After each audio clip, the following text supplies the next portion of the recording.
היה אם שמוע תשמעו אל Hi, מצוותיי. Elchanan. What's that song you're singing? Oh, I'm practicing the Torah reading. I'm reciting it on stage in synagogue this Saturday, so I need to prepare. That's your holy book, right? But what's actually in there?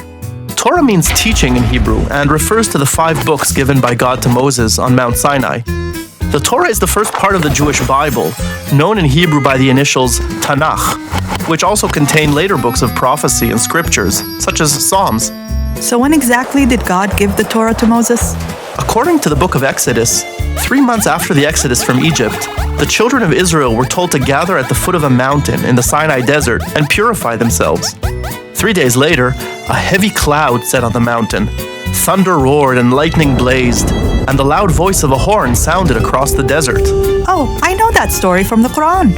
Well, the children of Israel were startled, but Moses walked up into the mist and spent 40 days and 40 nights with God. When he came back down to the people, he was holding 2 stone tablets, known as the Tablets of the Covenant, or the Testimony. The tablets contain 10 commandments, written by God, and often viewed as the core of Jewish faith. So your religion basically contains 10 laws? Far from it. The common number is 613 laws, including 248 positive laws and 365 negative ones. Wow! Good luck with that! How is the Torah ordered? Is it like the Quran, which begins with the longer surahs and ends with the short ones?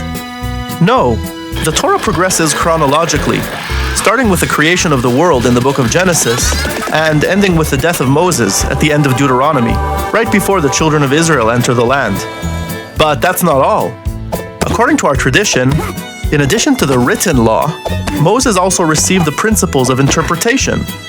Those principles are known as the oral Torah, which were passed down verbally from teacher to student until they were codified in 6 volumes, known as the Mishnah, around the year 200 in the land of Israel.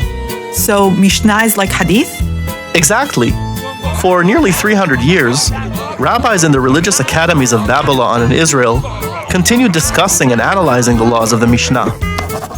The protocols of these discussions in the Aramaic language were finally edited in a work called the Talmud, which means instruction in Hebrew. So basically the Talmud is a long list of laws? Not only, it contains lots of fantastic legends too, like the story of a rabbi that made the walls bend and the water flow backward just to prove he was right in an argument with his fellow rabbis. The Talmud is full of miracles, but we're told not to rely on them, so I better get back to my studies, or else there's no way I'll be ready. See you later, Suha.